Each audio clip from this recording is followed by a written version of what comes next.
was flipping off with Carrie Heltman when we were doing some stuff on the interview, and Kelly Bresnahan got a hold of me. He's in the same club that I'm in, the Guild in Green Bay, and he's part of the Bay Lake Wood Turners. And we are at the Northeast Wisconsin Technical College Artisan and Business Center. Okay, and Kelly does some classes here. And how did you end up teaching here? Long story, but I had a piece selected out in Ohio at a symposium that went to a show in St. Paul. And while I was in St. Paul, I met the president of the American Association of Wood Turners. And she gave me a phone number for someone that wanted to start a wood turning shop in Green Bay. Turned out to be Northeast Wisconsin Technical College. And that was in 2010. We started classes in 2011, January of 11, and they've been going since. Cool. And I've seen some of the work that some of the students that are in the club did, and that's some amazing stuff.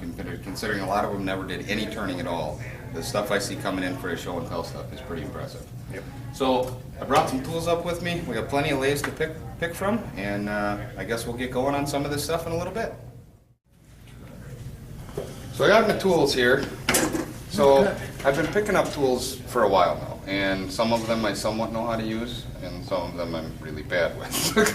So with the selection of tools, if somebody's going to get started into something like this, what might you say might be a good idea, or even if there's something that isn't here, would be a good idea? Well, first I would ask, do you want to turn bowls or spindles? And that kind of leads you in a couple different directions. And the majority of what you have here are mainly spindle turning. So you've got a couple for bowls. A couple of these are hollowing tools. Mm-hmm. And then the majority of those are spindle work.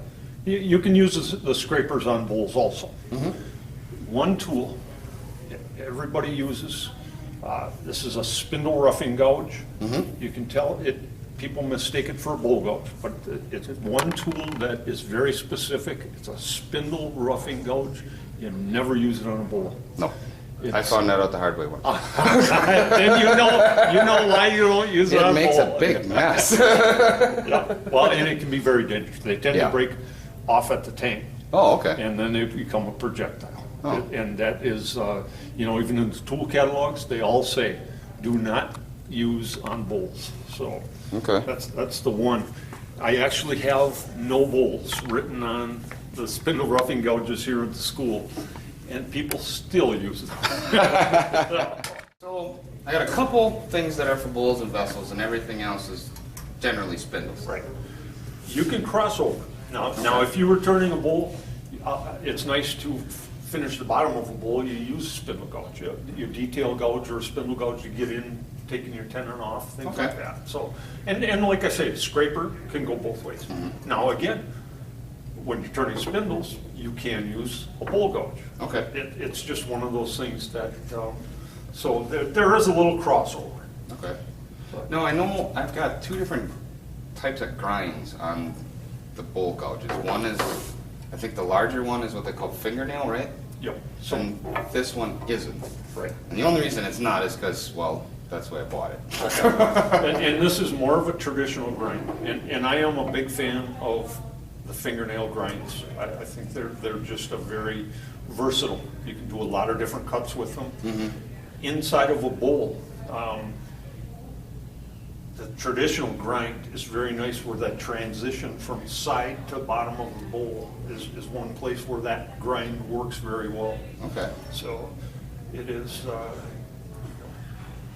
cool. So they all have their purpose, and a lot of people are going to grinding one angle these days. Seems to be a popular thing.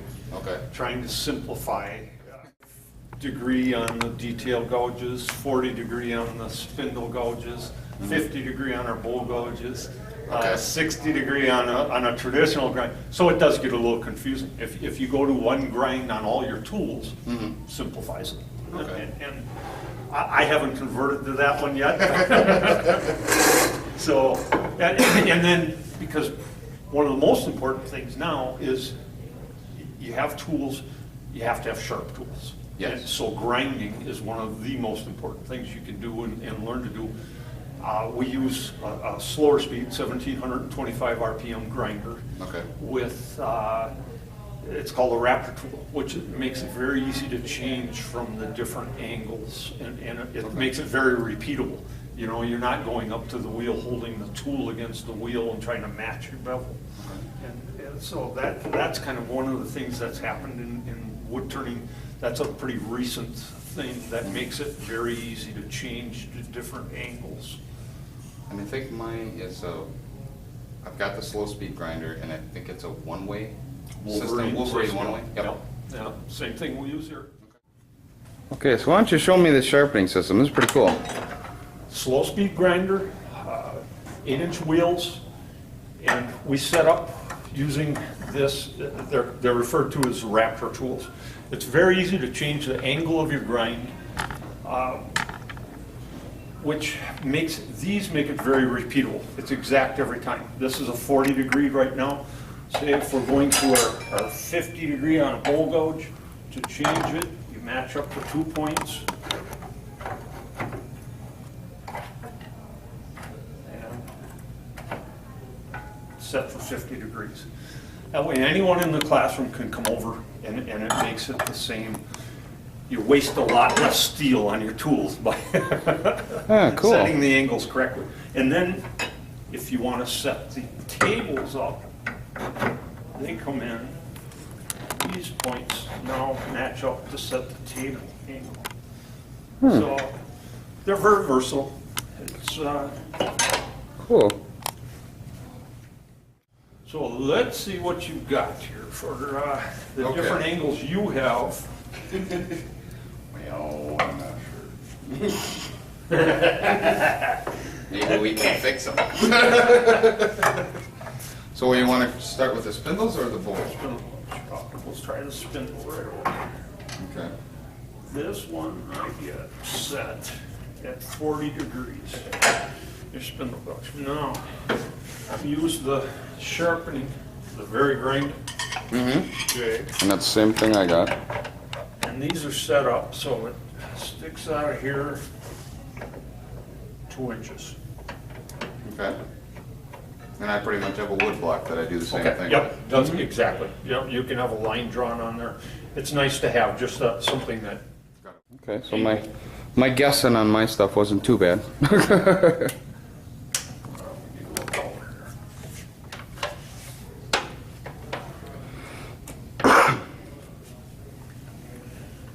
I can run. One of the things that I try to teach students with grinding is control of these is right here between your hands. Hold on to the jig. Don't hold on to the handle. You really can lose control of it easily trying to do this. Okay. One of the things people have problems with is sliding off the wheel. If you slide off the wheel, it just keep coming away. Okay. Don't try to get back on right away. That way you can come back up here and start at center. It's very, very, very easy to control.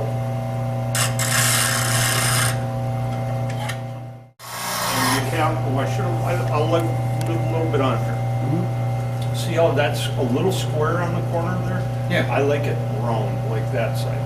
Okay. So it's a nice gradual transition because when you're cutting with a gouge, it doesn't matter a bull gouge, spindle gouge or what, you're always cutting from center down, depending on, so your flute's pointing out to one side. It's just below center usually that the material's coming off and down the flute. So you always want a nice transition there instead of a square corner. Instead of that sharp to catch. Yep. Yep.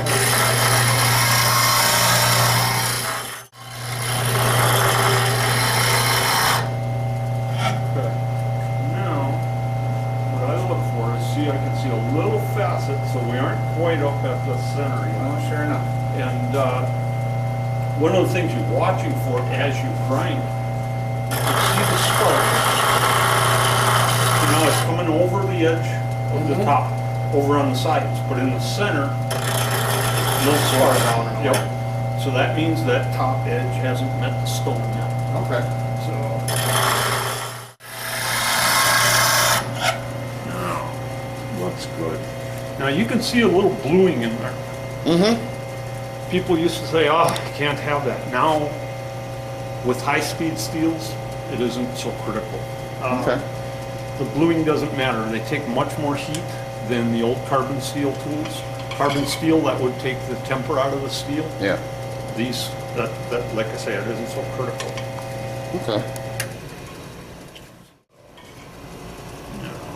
So now, how hard is it to convert this from the traditional to the fingernail? Okay. Not bad. It really won't be much at all. This is kind of ground as, what do they call this, a continental grind. So you take the top or whatever? Yep, just kind of roll it over and take those corners off. So we can do that. Okay. Now, one of the things they do today is a kind of a relief where you take off this heel of the grind, and it really does make it easy, because a lot of times as you're cutting, that long bevel on the backside almost comes and takes your cutting edge away stops from you. Well, it lifts the cutting edge off. As you're coming into a curve, the heel hits and the edge comes up, and so now you can take and do a relief grind. It doesn't do anything to the strength of the tool. It's just grinding this one back so you have a much shorter bevel. Oh. And I've recently gone over to doing that style myself. So it really does work. Once you try it, you'll understand. It's a lot. It's the once you put it to wood and do it. Yep. Now I see why you do that.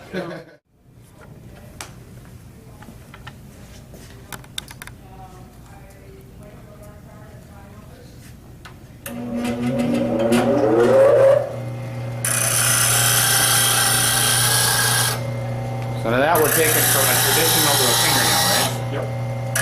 And it's just rolling over the corners a little more. Okay. Now, actually, I'm going to go grab a cup of water. It's interesting this weekend in one of the turners that I went to a couple of the sessions with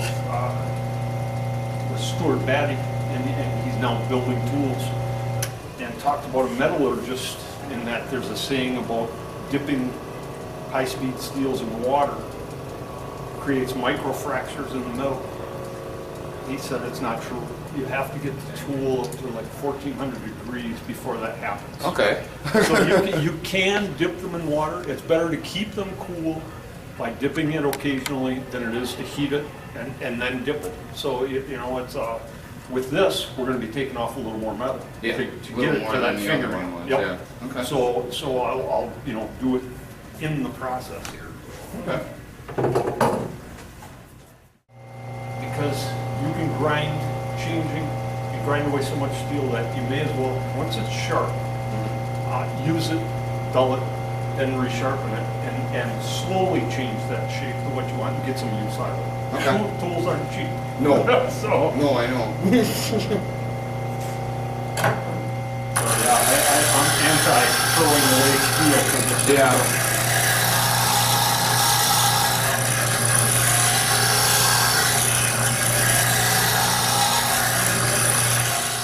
sometimes I've had students say that they prefer a very kind of a shallow curve rather than a real pointy one. The pointy ones are a little aggressive, a little catchy. Yeah, I know So my sometimes- detail go, which I've tried a couple things. Yep. And then that's at 40 degrees. So, Okay. what you'll probably do if you don't have the wrappers at home is put your jig up and match the grind. And then it's just that whole process of rolling it over each way.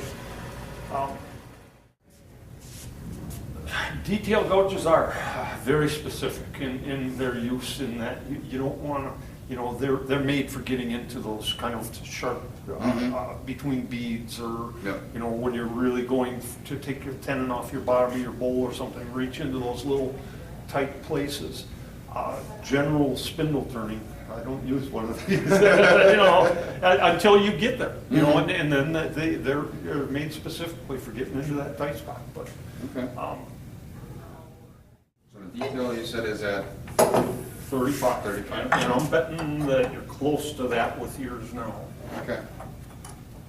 Yeah, I kind of, without the Raptor, pretty much what I did is I used different blocks of wood, and I made kind of my own kind of thing after I figured out the angle, and I'd end up setting it on here and here. And Sure. and that really is, there's different ones out there done. Geiger makes a system that's very much what you were just saying.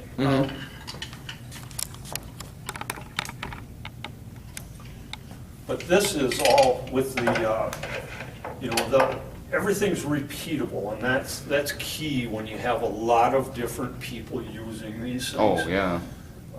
To getting repeatable, because you don't want to waste the steel of your tools by continually changing what someone did prior to.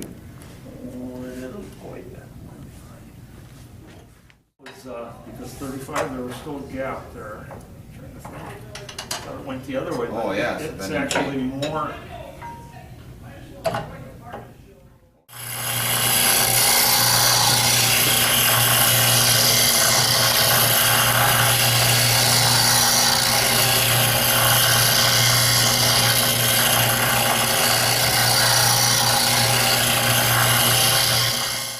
Yeah. And now I'll show you the kind of the grind.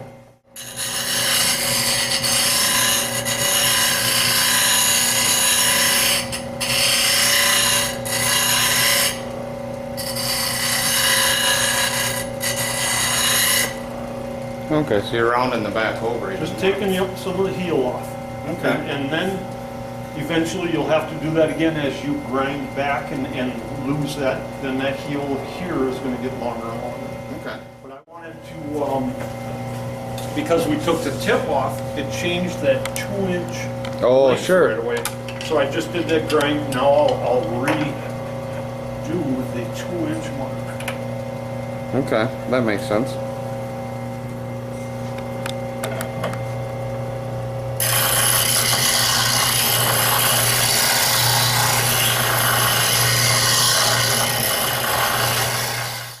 To me, you have a big enough bevel to ride there. Yep.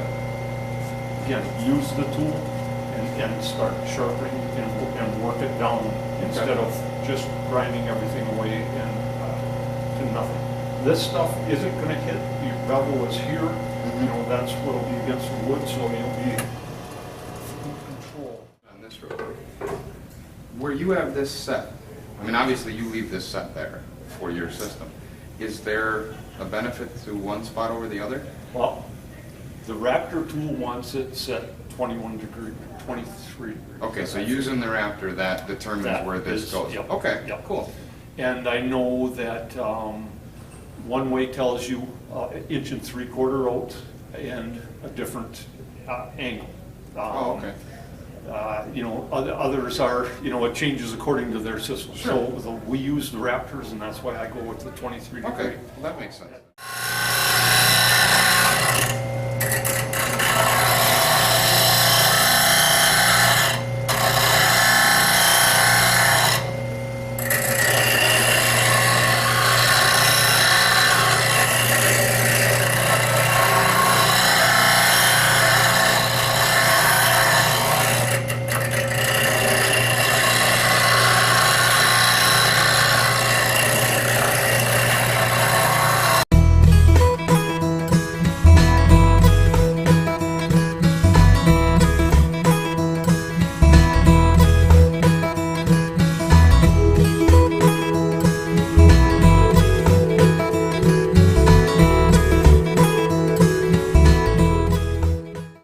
Now what I'm looking for, what I like is from the tip to the back of the wings, like a straight angle.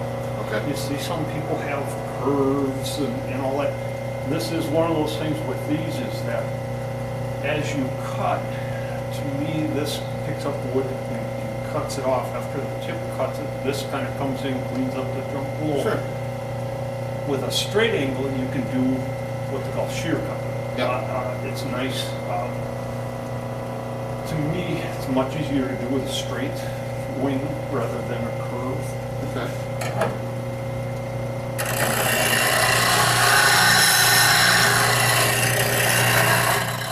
Once you've got the grind on it you want, and that's the only reason we're here grinding live, is because we're changing those grinds. Mm-hmm. When you come out and touch it out, it's It's literally just zip, zip, and you're it shut. should be Watch ready to for the go. spark to come down the flute, you're there. Okay. So,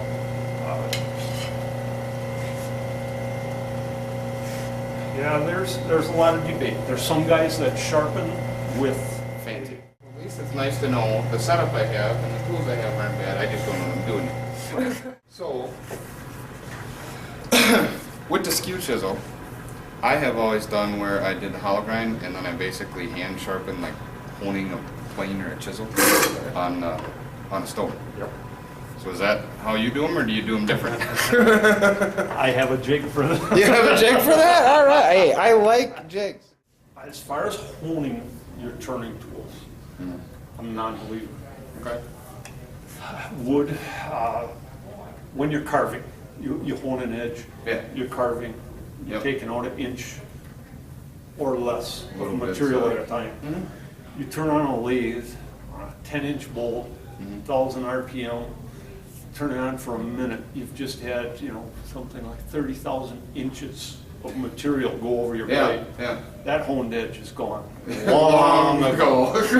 So it's one of those things, go back to the grinder, sharpen, go back. Okay. And it may be coarse, but you're taking off a coarse material at Okay. a high rate of speed in comparison to carving. So it just doesn't pay to Yeah, hold, in carving my and, opinion. and chiseling and stuff, you're a little at a time, No. and you don't have to sharpen very often. The other thing with skews is, I see skews like this, that are squared off at this corner, and I see skews that round over. Yep. Is there a benefit, do you see a benefit to one or the other? No. Okay. It's what you like, What if you you use. use it. One thing I would recommend with your skews is rounding these corners. Taking it on the grinder and literally rounding it off. As you're going across your tool rest, those corners Can catch. digging in Okay. are restricting your movement. And this is one tool where smooth movement Smooth is huge, key. yeah. And it's, one of the best tips I can give you to using a skew is you're always moving forward. The second you're done with a cut, take it off the wood and take it away from the wood. Okay. I've seen so many people kind of try sliding it backwards. Yeah. Instant, it's a spiral catch. I've seen that, and it goes around. Yep. Yep. So it's forward movement and away. Okay. And so it's you never want the top corner to catch, so you keep that away unless you literally Unless are you're- using the top to corner to make put it little in. lines or, Okay. or indentations. Okay. Oh, So now, there you go.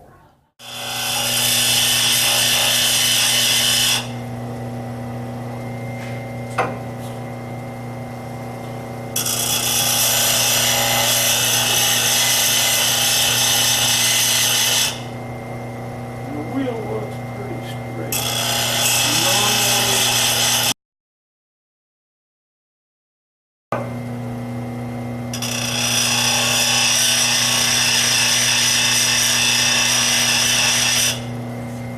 Really close.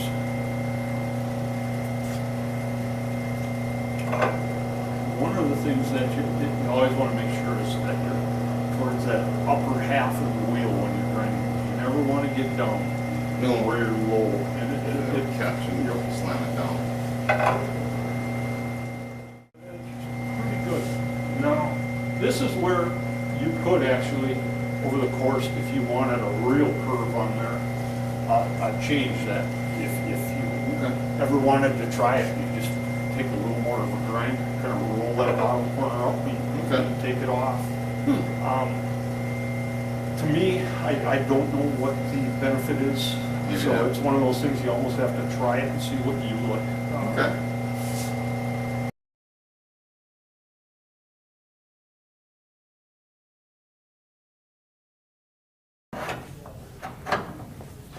Now we're gonna fix my rougher that hasn't been sharpened in, oh, I don't know. I think I sharpened it once. And most spindle roughing gouges are 45 degrees. So Okay. it's,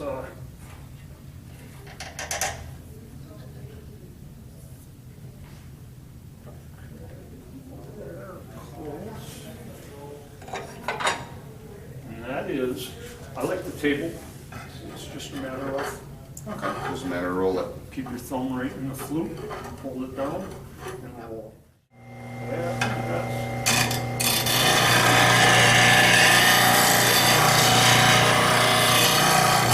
Don't look bad. A lot cleaner than it was. So, the scrapers, how do you sharpen them? Because I've been sharpening them kind of goofy, I think. okay, how do you sharpen? I've always just sharpened the top. Okay. With a scraper, Mm-hmm. when you're using it, are you using it like this? Mm-hmm. Tip down, handle higher than the tip? Generally, yes. Okay. Except when I forget. Then you're taking off the cutting edge by Okay. honing the top. Okay. Because actually with a scraper, if you've ever seen those, for creating a burr, the, Like, yeah, the, oh God, I use them all the time on a card scraper. Burnisher. burnisher. Actually, what that's doing is rolling a burr up on the Okay. edge. So by honing the flat of the top, you're taking off your cutting edge. Okay. And then that's why going to the grinder again and It's the just same, just- creating that burr Okay. off the top edge. And with these, I'll match the, what grind you have here. Okay. You could set it for whatever you want, because it literally, you're not rubbing the bevel on a scraper. No. So you're down Down like like this. that, yeah. Now, there is a lot of talk these days about negative rake scrapers. So there's a second bevel from the top edge, and because when you get a catch with a scraper, it's kind of a self-feed thing. It pulls right into the wood. Mm-hmm. And supposedly, now this is one I'm not so sure of, with the negative rake, because you have that second, you're not in that same position, it won't feed.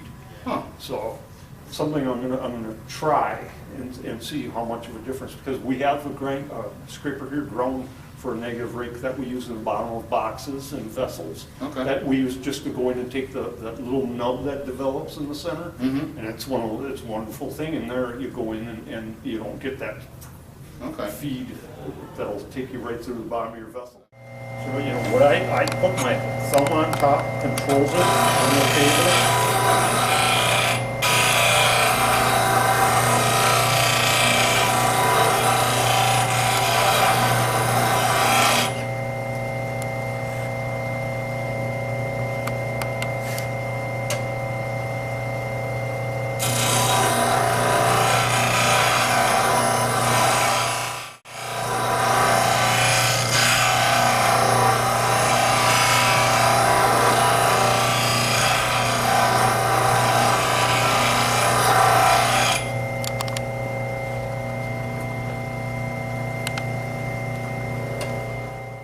And that's it. These are, what are they? Friable wheels, which means as you're using them, you're losing grit, which is replaced by fresh grit and a new sharp edge on those grit. I've got a weird one that I don't know if you use or if you know anybody that does use one. But I tried this thing, and it's called the Bidan. And I tried it because somebody told me to try it. And it's got angled sides and it's angled front, and I use it more as my parting tool and shaping than anything else. And I like it, Yep. but is there a certain way you should sharpen such a thing? Well, I'm not real familiar with the Bidan. Okay. But this weekend I learned a little bit about the reasons for a flat scraper. When you sharpen this edge, you go in with a flat scraper, you're actually creating a burr on each side. So it cuts with that burr and a fresh sharpening, it cuts a wider gap than what the tool is because of the burrs. So I would say you're going to come in and sharpen Flat face. yep, as close to that as you're going to get somewhat of a hollow grind to it because of the curve of the wheel. But I don't have a lot of you know, familiarity with using them. So Okay. it isn't so unlike a parting tool, like you say. Yeah. It's just a single grind, single angle, I should say. And that was one of the points that this demonstrator was talking about is don't use a diamond parting tool because you don't have that same effect when you grind here and create the burrs. And as the diamond comes down, you grind up variably. One way and one You don't way. get a perfect right on that wide point, and they lock up as you're trying to part off. They don't clear Okay. enough space out. That So it's makes one of those sense. things, always get a flat parting tool, narrow, wide, doesn't matter, the width doesn't matter. Yeah. It's that, And I've got a real narrow, I think it's Yep. the, Oh, they're great. Yep. the Sorby one, and that one's flat too. Yeah. I guess I just got used to it and liked it, so.